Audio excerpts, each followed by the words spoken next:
을 가르치지 말며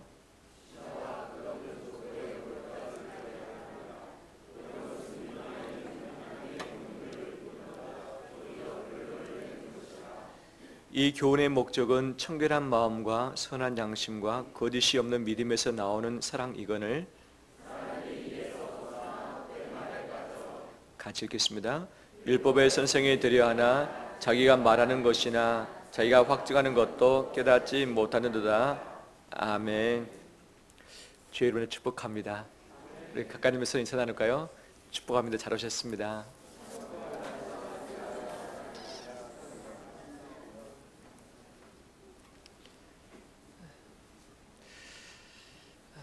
예수님이 말세 때 여러 가지 징조가 나타날 것이라고 말씀하셨죠. 그 중 하나가 기근이 있을 것이고 지진이 있을 것이고 각 나라 민족들이 서로 전쟁할 것이고 사랑이 식어져서 사랑이 줄어들게 될 것이다 말씀하시죠. 이 부분들이 이미 우리 가운데 증거로 드러나고 있는 것들을 보게 되었습니다.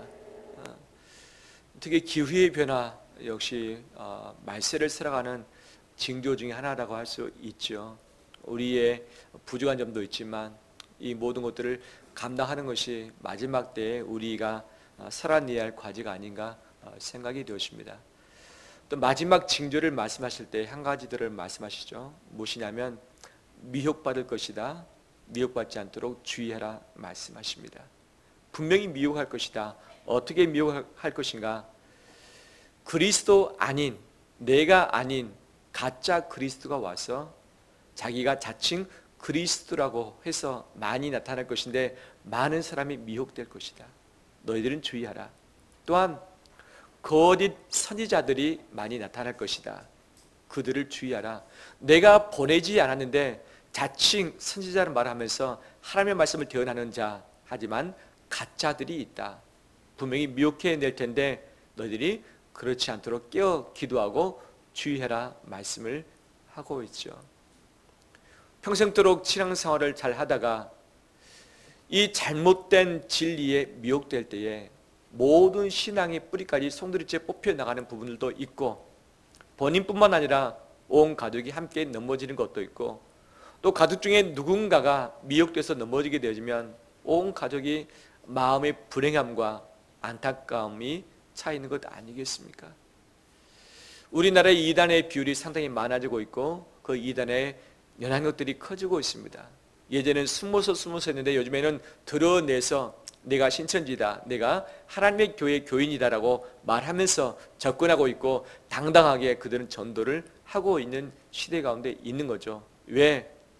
현재의 교회가 제대로 빛된 삶, 소금의 삶을 살지 못하고 있고 욕을 많이 얻어먹고 있는데 우리는 개신교와 다르다. 우리는 진짜인데 우리는 그럴 일이 없다라고 하면서 그들의 선한 행위를 가지고 자랑하면서 전도하고 있는 시대 가운데 있습니다. 나는 아니겠지라고 생각할지 모르겠지만 감기, 아무리 주의해도 감기가 나도 모르게 들 때가 있는 거죠. 몸 아픈 것 정말 열심히 건강관리한다 할지라도 이 몸이 아파지는 것은 우리의 기본적인 생리적 현상 아니겠습니까?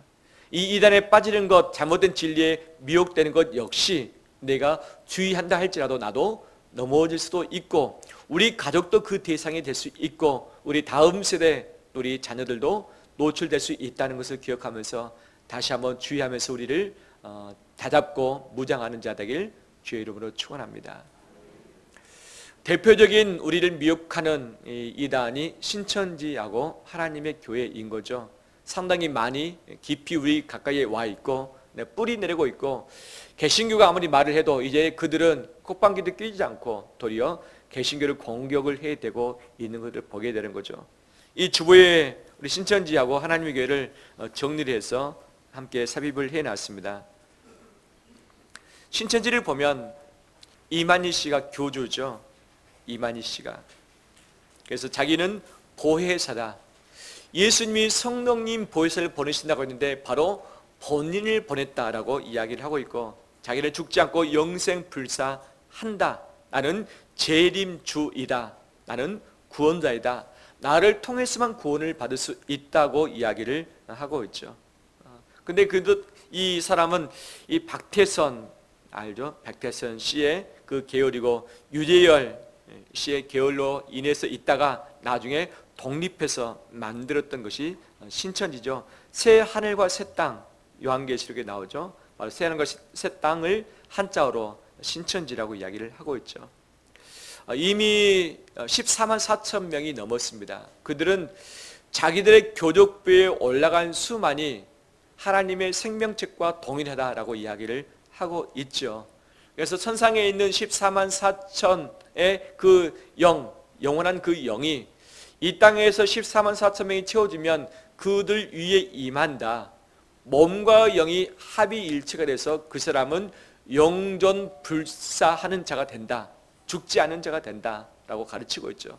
그래서 이 신천지의 교족부에 14만 4천 명이 올라가기 위해서 애를 쓰고 있는데 어떻게 올라갈 수 있겠는가? 이 복음방을 통해서 성경 공부를 통해서 철저히 공부를 하고 그 다음에 기독인 교인이든지 아니든지 그들을 끌어다가 전도하는 삶을 제대로 살면 그 대열에 설 수 있다고 가르치고 있는 거죠. 그래서 그들은 그 어떤 누구보다도 이 성경 공부를 열심히 하고 있고 그 다음에 기존의 교회를 다니고 있는 자들 빼서 자기들의 교파에 바로 등록을 시키는 일에 혈안이 되어 있습니다. 그런데 이미 14만 4천 명이 넘어버렸습니다. 그들은 이 넘음에도 불구하고 예수님의 그 재림이 임하지 않고 종말이 오지 않는 것에 대해서는 설교에 답을 해야 되는 과제가 있는 거죠. 요즘에 들려오는 소식은 이만희 씨가 나이가 상당히 많이 먹어서 힘이 많이 약해졌습니다. 후계자를 세우는데 이것이 불발로 끝났습니다.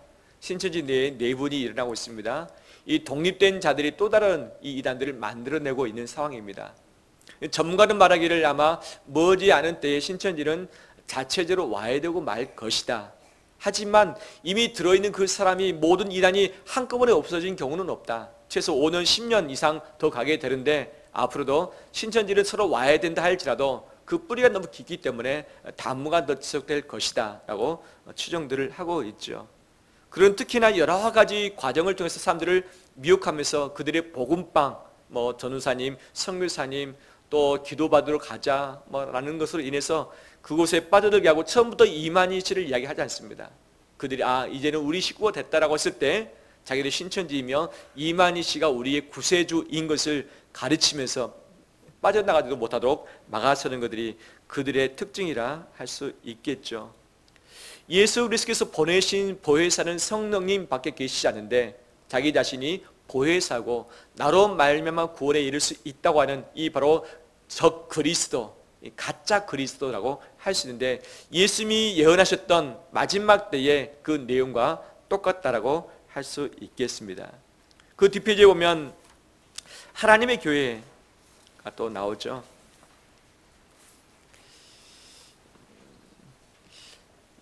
오늘날에 있어서 하나님의 교회가 더 위험한 또 더 큰 영향력을 미치고 있죠.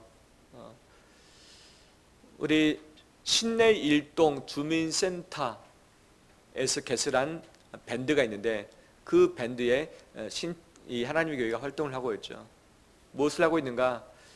거리 정의를 거리 청소를 하고 있습니다.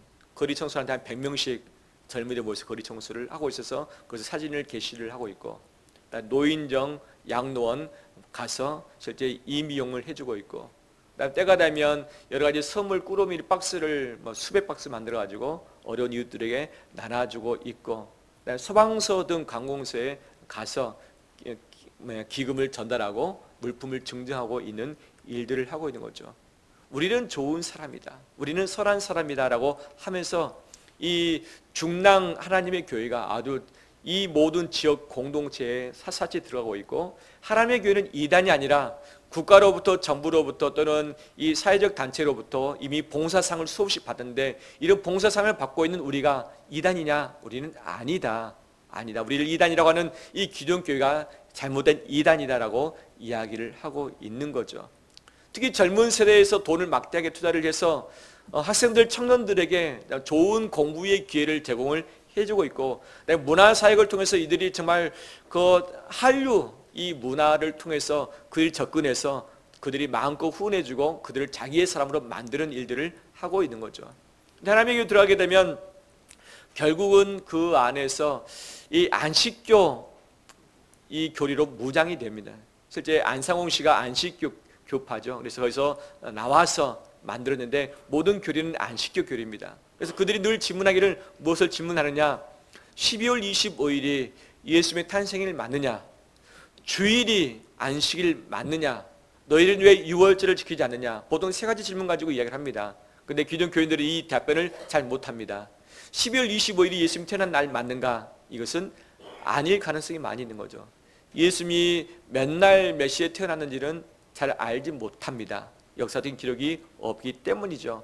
한 날을 정했는데 그날이 12월 25일이죠. 근데 12월 25일이 공교롭게도 이 로마의 태양신 숭배에 바로 그 날과 연결된 그런 날이라 할 수 있고, 이 로마 이 제국의 이 태양신을 섬기는 그 날이 일요일이었습니다. 일요일. 바로 그 날이 주일인데 왜 너희들은 태양신 섬기는 그 날과 동일하게 해서 주일을 섬기고 있느냐? 성경에서는 안식일 토요일을 지키라 말하고 있고 6월절을 지키라 했는데 왜 너희들은 절기를 지키고 있지 않느냐라고 하면서 공격을 하면서 약점을 잡고 나서 그들의 이 안식교 교리를 설명하고, 우리는 오직 바로 안상홍 씨를 통해서 구원을 받을 수 있고, 안상홍 씨는 이미 죽어버렸습니다. 죽기 전에 장길자라는 사람을, 여자를 교주로 세웠죠. 바로 하나님의 어머니, 성경에 나와 있지도 않는 것을 성경을 오해, 곡해를 해서 이 하나님 어머니로 알게 해서 그 어머니를 통해서 구원을 받을 수 있다라고 이야기를 하는 거죠. 처음부터 그들은 우리가 이 하나님의 교회다라고 말하지 않습니다. 나중에 어느 정도 교육을 받고 나면 나중에 기도할 때에 안상홍의 이름으로 기도합니다. 아멘라고 가르치고 있는 거죠. 나중에 이미 알았을 때는 이미 사상이 개조되었기 때문에 빠져나올 수 없는 상황이고, 깊이 들어간 사람들은 자기 전 재산을 갖다 바치는 거죠. 전 재산. 특히 이 자식이 있는데 한번 빠지게 되면 부모로부터 자기 재산 분리 소송을 해서 가져와서 다 바치고 자기 일평생 자기 전 재산을 다 바치면서 나가는데, 지금 한국교회 교회들이 경매에 넘어가는 예들이 간혹 발생을 하고 있습니다. 대형 교회들이. 근데 이 대형 교회를 경매 받아내고 있는 그런 교단이, 교파가 어디냐? 하나님의 교회에서 다 받아내고 있고, 각 지역마다 특히 아주 굵직굵직한 건물들을 사들이고 있으면서 그들의 인프라를 구축하고 있는 것들을 보게 됩니다. 막대한 돈을 가지고 투입을 해 나가고 있는 거죠. 이 중남구 지역뿐만 아니라 노원구 지역, 이 태계원에도 다 하나님의 교회가 다 들어가 있고, 신천지 역시 모든 곳마다, 특히 삼봉역 중심으로 신천지가 공원방이 벌써 몇 개 들어와 있고, 중계동뿐만 아니라 상계동 지역에도 여러 개의 신천지 위장교회들이 이미 들어오고 있습니다.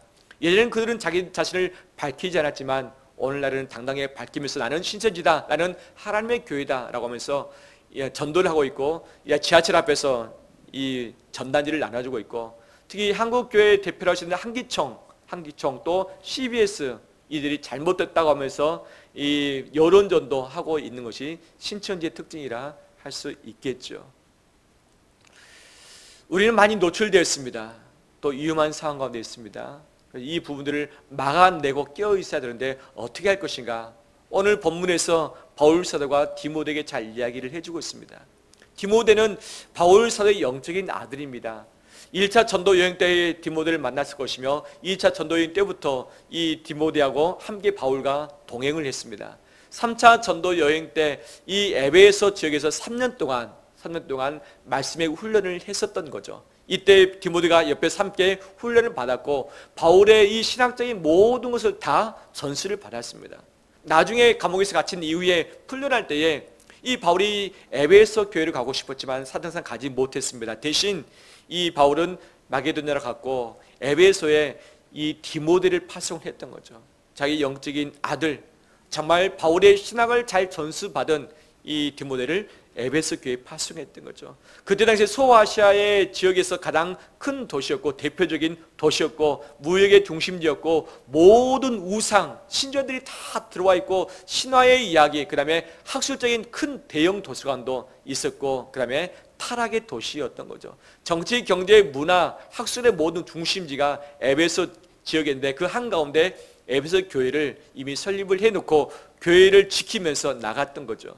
근데 교회가 계속 교회 내에서 교회 밖에서 공격해오는 잘못된 진리, 거짓 교훈으로 말미암아 교인들이 힘들어하자 바울이 자기의 가장 큰 제자를 파송해서 교회를 지키도록 했었던 거죠. 그러면 무슨 문제가 그 안에 가져 있었는가? 오늘 쓰여진 본문의 단어를 가지고 본다면 4절에 신하와 끝없는 족보에 대한 이야기가 나오고 있는 거죠. 다른 교훈을 가르치는 내용이 뭐냐? 신화에 대한 이야기, 끝없는 족보에 대한 이야기인데 이것으로 말미암아 하나님의 구원 계획, 경륜을 이루기보다는 결론을 내는 것뿐이고 율법의 선생의 대려 하나 자기가 하는 일이 무엇인지도 모르고 있다. 이 하나님의 말씀의 목적이 분명한데 이 목적을 상실한 채 거짓된 것으로 변론하고 있는데 이것들이 변론되지 않도록 좀 막아섰으면 좋겠고 이 진리를 좀 지켜달라고 하는 것이 바울 사도의 바람이었던 거죠. 나중에 에베소 교회는 어떻게 되었을까? 어떻게 되었을까? 에베소서라는 이 성경 말씀뿐만 아니라 요한계시록 2장에 보면 예수님이 에베소 교회에 대한 이 책망과 칭찬의 말씀을 하시는 거죠. 에베소 요한계시록 2장의 말씀 보면 칭찬하시는 것이 뭐냐? 내가 이단을 허용하지 않고 진리와 싸워서 이겼고 이 고난을 잘 극복한 건 너무 잘했다라고 칭찬한 것을 봐서는 이 이단과의 싸움에서 이겼다 졌다? 이겼다라고 할 수 있죠. 할렐루야. 이겼습니다. 디모데를 보내서 이 진리를 사수하게 했었던 것이 바로 즉효였던 거죠. 그러면 이들이 말하고 있는, 지금 바울이 말하고 있는 이 두 가지 문제가 무엇인가? 다시 우리가 정리할 수 있는 말로 정리를 한다면 두 가지입니다. 하나는 영지주의, 하나는 율법주의죠. 영지주의는 뭔가? 그때 당시에 헬라, 그 다음에 로마에 신화들이 많이 있었습니다. 신화 이야기들이 바로 교회 전통성하고 서로 믹스가 되어버린 거죠.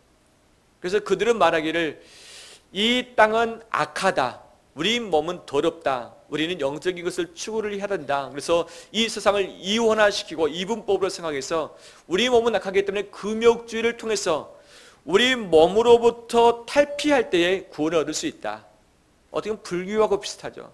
불교는 자비 또는 이 선을 명상을 통해서 해탈의 경지에 이를 때에 구원에 이를 수 있다고 말하지만 바로 이 영지주의 역시 자기 몸으로부터 영이 탈출할 때에 구원에 얻을 수 있다. 그래서 몸을 철저하게 죽여서 금욕주의 먹지 말고 고행을 하면서 몸을 죽이고 그다음에 영적인 깊은 지식을 통달해서 영적인 지식을 가지고 구원에 이르야 된다고 이야기를 하고 있는 거죠. 헬라 사상 또는 그때 당시의 신화들, 그 다음에 영적인 신비주의 사상에 딱 믹스돼서 이 사상이 교회에, 에베소 교회에 들어왔고 바로 이것을 가르치고 혼동시키는 자들이 그때 당시에 있었다 하는 거죠. 뿐만 아니라 끝없는 족보 이야기를 했습니다. 족보 이야기를 누구의 족보인가? 아브라함의 족보죠. 하나님께서 창세기에서 아브라함을 선택을 하셨죠. 그래서 내가 너와 내 자손에게 복을 주겠고 너의 자손을 내가 복되게 흥왕케 하겠다 약속하셨는데 아브라함이 하나님부터 할례 받을 것을 지시를 받았고 자기의 모든 자식들 자손들이 할례를 받았다. 하나님의 선택된 민족이 되기 위해서는 아브라함의 혈통인 것을 확인받아야 되는데 그 혈통은 이 몸에 할례의 자국이 있느냐 없느냐를 통해서 알 수 있다. 그래서 하나님의 선택된 백성 구원에 이르려면 몸에 할례를 받아야 된다라고 하면서 이 족보를 가지고서 구원에 이르려고 애를 쓰고 있고 또 하나는 뭐냐면 하나님의 모세에게 율법을 주셨고 십계명을 주셨는데 이 율법을 지켜야지 구원에 이를 수 있는 것 아니겠느냐. 율법을 안 지키면 누구든지 구원을 받을 수 없다라고 해서 그들은 이 십계명과 이 모세의 오경의 모든 것을 613개의 바로 율법 지침으로 다 만들었습니다. 성경에 있지도 않는 것들을 자기들이 이 곡해해서 만들어놨죠. 이것을 지켜야만 구원을 얻을 수 있다고 해서 철저하게 율법을 지킴으로 이 율법을 중심으로 그들은 행동을 했었고 이것으로 인해서 바로 구원에 이르려고 애를 썼던 거죠. 근데 이 사상이 유대주의 교회 안에 있었는데 이것이 교회 안에 흘러왔고 이것들을 추구를 하는 거죠. 한쪽은 신비주의로 영지주의로 한쪽은 유대주의 또는 율법주의로 나갔던 거죠. 이 두 가지가 엉뚱하게 나가자 교회 내에 여러 가지 어려움들이 생겼던 거죠. 분당 분파가 생기고 서로 마음이 나눠지고 서로 진리의 싸움 때문에 서로 교회는 원수되어지고 마음이 편치 않고 계속해서 정말 힘든 요동의 삶을 살 수밖에 없었던 것이 에베소 교회였고 그다음에 디모데의 사역이라 할 수 있겠습니다. 오늘날 수많은 이단들이 있습니다. 많은 이단들이 있습니다. 주님 오실 때까지 이단은 계속 우리를 미혹해낼 것이고 이 이단들은 없어지지 않을 것입니다. 이 이단이 없어지면 또 다른 이단이 분명히 탄생되게 될 터인데 그 이단의 큰 두 줄기를 본다면 하나는 말씀 중심의 이단이 있고 하나는 신비주의의 이단이 있는 거죠. 말씀 중심은 하나님의 말씀을 제대로 공부를 하고 신비한 비유를 통해서 이 말씀의 깊은 오묘한 진리를 깨달아야 된다. 이 말씀을 깨닫고 이 말씀대로 살아내야만, 행동해내야만 이 선행이 준비돼서 하나님이 나의 선행을 보시고서 구원에 이르게 하신다는 거죠. 이것이 바로 이단인 거죠. 또 하나는 뭐냐면 신비주의죠. 기도해야 된다. 그래서 기도할 때 많은 신비로운 것들을 경험을 하게 됩니다. 예전에는 방언을 해야만 구원을 받는 것을 확인할 수 있다라고도 한때가 있었던 거죠. 신비한 체험을 통해서 깊은 기도를 통해서 바로 하나님의 구원에 이를 수 있다고 가르쳤던 거죠. 바로 영지주의 그런 맥락과도 같다 할 수 있겠죠. 그런데 이 율법주의, 이 신비주의 둘 다 이단인 거죠. 왜? 우리의 구원은 오직 예수 그리스도 안에 있습니다. 예수님이 말씀하시기를 내가 곧 길이요 진리요 생명이니 나로 말미암지 않고는 아버지께로 올 자가 없다 말씀하시고 천하 만민의 구원 얻을 만한 다른 이름을 우리에게 주신 일이 없다고 분명히 말씀을 하셨습니다. 구원은 오직 예수 그리스도 단 한 분을 통해서 받을 수 있습니다. 그런데 예수 그리스도 단 한 분을 통해서 받을 수 있는 이 구원을 율법을 행함으로 말미암아서 자기의 행동을 가미시키면서 구원을 받으려고 하는 이것이 이단인 거죠. 이 부분은 천주교 안에도 이 교리가 있는 거죠. 천주교 교리는 구원은 믿음으로 시작된다. 하지만 구원의 완성은 선행으로 말미암는다. 믿음으로 구원을 시작하지만 구원의 모든 결론은 선행이 쌓아져야만 될 수 있다. 선행이 뭐냐? 착한 일을 많이 하는 것이고 헌금을 많이 드리는 것이고 죽은 자를 위해서 기도하는 것이고 죽은 자에서 헌금을 드리는 것이 선행이다. 이 선행이 쌓여야만이 너와 너의 가문이 구원을 받을 수 있다고 가르치는 거죠. 천주교인들은 대체적으로 좀 착합니다. 안식교인들도 대체적으로 좀 착한 거죠. 하나님의 교회도 대체적으로 착합니다. 착하다고 이단이 아니냐? 착하다고 구원을 받을 수 있느냐? 아닌 거죠. 착한 것과 죄는 별개이고 착한 것과 구원은 별개인 것을 믿습니다. 오직 예수 그리스도를 믿음으로. 왜? 우리가 아무리 율법을 지키고 예를 쓰고 내가 막 40일 동안 금식기도 한다 할지라도 율법을 다 지킬 수 없습니다. 율법 앞에 완전한 사람은 아무도 없습니다. 율법은 왜 주셨는가? 우리의 죄를 깨닫게 하기 위함이고 율법은 예수 그리스도를 찾도록 하기 위함인 모학성생이라고 말씀을 하고 있는 거죠. 율법을 위해 주셨는가? 예수 그리스도를 찾도록. 왜? 율법으로 구원을 받을 수 없기 때문에 이 율법의 행함이 아닌 예수님이 율법의 모든 조건을 충족시키셨기 때문에 그분을 믿음으로 말미암아 내 죄의 문제가 풀어지고 그분을 믿음으로 말미암아 구원에 이를 수 있게 되는 바로 이것, 예수 그리스도께 인도받기 위해서 율법을 주셨는데 이 예수를 놓쳐버리고 율법만 붙잡는 것이 이단 그 자체를 할 수 있겠죠. 신앙생활하다 보면 수많은 신비한 것들을 많이 경험하고 체험을 하기도 합니다. 저도 역시 많은 것들을 경험하기도 하고 보기도 하고 듣기도 하고 확인하기도 하고 놀랍기도 하고 지금도 그 생생한 감동들이 있고 경험들이 있습니다. 하지만 이것들이 많아질수록 영적인 교만이 빠져들게 되어지고 이것이 많아질수록 말씀의 권위보다 내가 체험한 것이 더 우위에 있게 되는 거죠. 그래서 자기의 체험한 이 신비적인 것이 더 하나님께 가까이 간다라고 속임을 받고서 이것을 추구하고 또 이것을 하지 못한 사람을 판단하고 비판하면서 따라올 것을 이야기를 하고 있는 거죠. 하지만 이건 역시 예수 그리스도 외에 다른 것이기 때문에 이것들이 구원과 관계가 없는 거죠. 예수 그리스도를 통해서 신비한 것을 우리가 체험할 수 있겠지만 신비한 체험 자체가 구원을 받을 조건이 아닙니다. 우리의 구원의 조건은 오직 피로수만 죄가 용서받을 수 있다는 예수 그리스도의 십자가와 부활에 있는 줄 믿습니다. 바울 사도가 그것을 말하고 있습니다. 이 신화 이야기, 끝없는 족보 이야기를 변론을 던져버리고 본질을 붙잡아라. 본질이 뭐냐? 하나님의 경륜을 이루는 것이다. 하나님의 경륜이 뭐냐? 하나님의 구원 계획과 구원의 섭리다. 그럼 하나님의 구원의 계획과 구원의 섭리는 무엇으로 마지막 종결되어지느냐? 이것을 5절에서 이야기를 하고 있죠. 5절 이 교훈의 목적은 청결한 마음과 선한 양심과 거짓이 없는 믿음에서 나오는 무엇입니까? 사랑이거늘라고 하면서 변론하지 말고 서로 사랑해라, 사랑해라 라고 말하고 있습니다. 요한계시록 2장을 다시 언급한다면 그들은 칭찬받은 것이 이 이단들을 내몰았던 것, 이단과의 싸움에서 승리했던 것, 너무 잘했다, 너무 잘했다. 하지만 너희가 책망받을 한 가지가 있다. 그 싸우다 보니까 처음 사랑을 너희가 버렸다. 처음 사랑 버렸다. 다시 회개하고 이거 되찾으라 라고 말씀을 하시는 것이죠. 이 에베소 교회가 이 디모데 함께 붙잡아야 할 본질은 뭐냐? 사랑인 거죠. 율법의 말씀 이 자체보다도 이 말씀의 근본된 결과인 이 사랑을 붙잡아야 할 텐데 사랑을 붙잡지 못하고 율법의 잣대를 가지고 법의 잣대를 가지고 남을 판단하면서 지적하면서 공격하는 이 부분, 이것이 아니다. 분명히 하나님의 말씀은 지켜야 되지만 지켜야 되는 우리의 삶은 사랑으로 증거돼야 된다는 것을 말씀하고 있는 거죠. 우리 역시 말씀 공부를 열심히 하고 우리가 법을 공부하고 나갔지만 사랑을 놓치지 않기를 바랍니다. 사랑을 놓친다면 하나님의 율법을 놓치는 것과 같고, 사랑을 놓친다면 하나님의 최고의 계명, 하나님 사랑과 이웃 사랑을 놓치는 것 아니겠습니까?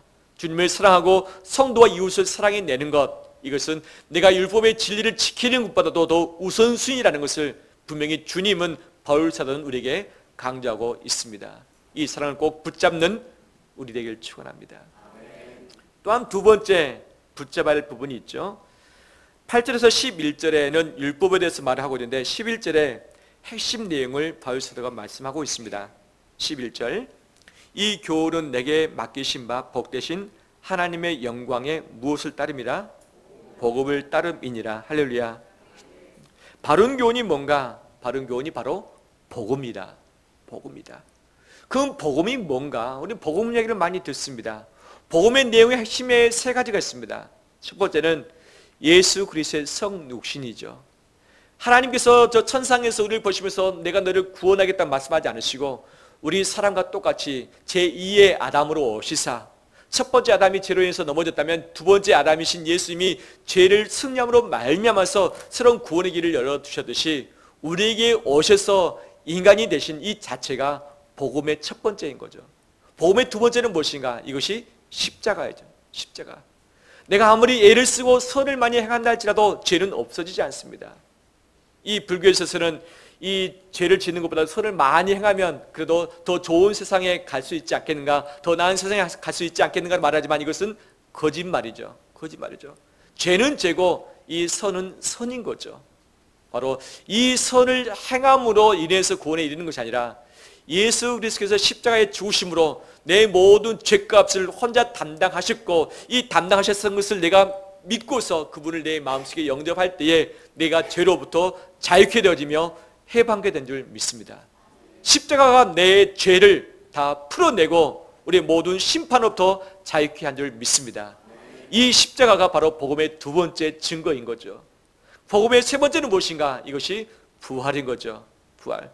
이 죄의 문제를 극복할지 모르지만 우리 죽음의 문제를 극복할 수 없습니다. 하지만 주님이 죽으시고 나서 3일 만에 살아나셨던 것처럼 예수 그리스도를 믿는 자는 다시 살아나겠다고 약속을 하셨고 이 약속대로 우리 모두가 살아날 것입니다.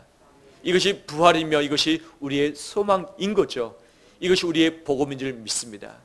세상 그 어느 종교에도 성육신과 십자가와 부활은 없습니다. 없습니다. 오직 구원은 성육신, 부활, 십자가 이 안에 담겨져 있는 거죠. 이것을 외에 사람을 통해서, 교주를 통해서, 선행을 통해서, 신명 경험을 통해서 구원에 이를 수 있다. 가짜입니다. 가짜입니다. 내 신앙생활에 땀방울 내 쓰고 내 열심으로 구원에 이를 수 있다. 이것도 가짜인 거죠. 우리의 구원은 예수 그리스도 한 분밖에 없습니다. 그분 한 분이 모든 것을 단번에 영원히 우리 구원을 책임지신 분이십니다. 내가 설령 다른 것이 좀 부족한다 할지라도, 영적인 체험이 부족하고 내가 말씀을 아는 것이 좀 부족한다 할지라도 이것이 내 구원을 사라지게 할 수 없습니다. 없습니다. 다시 우리 자신들을 사랑으로 무장하길 바랍니다. 복음으로 무장하길 바랍니다. 사랑과 복음을 균형 있게 무장할 때에만 건강한 신앙생활을 할 수 있는 거죠. 한쪽으로 치우치게 되면 이단이 될 가능성이 많고, 한쪽으로 치우칠 때에 온전한 신앙생활을 할 수 없습니다. 수레바퀴가 두 개가 같이 균형 있게 함께 굴러가야만 건강하게 진행될 수 있듯이, 우리 신앙의 바로 복음과 사랑, 이 두 가지가 균형 잡힐 때에 건강한 온전한 신앙생활을 할 수 있고, 그런 교회를 만들어가게 될 줄 믿습니다. 다시 한번, 나도 미혹될 수 있는 대상이 된다는 것을 잊지 마시고 깨어서 무장하길 바랍니다. 우리 가족들, 우리 자녀들 다시 한번 챙기길 바랍니다. 교회를 보호하길 바랍니다. 우리가 방어만 할 것이 아니라 더욱더 나가서 복음을 들고 사랑을 들고서 이 본질을 붙잡고서 이 세상 가운데 힘있게 나가서 주의 증인된 삶을 사는 우리 되시기를 주의 이름으로 축원합니다. 기도하겠습니다.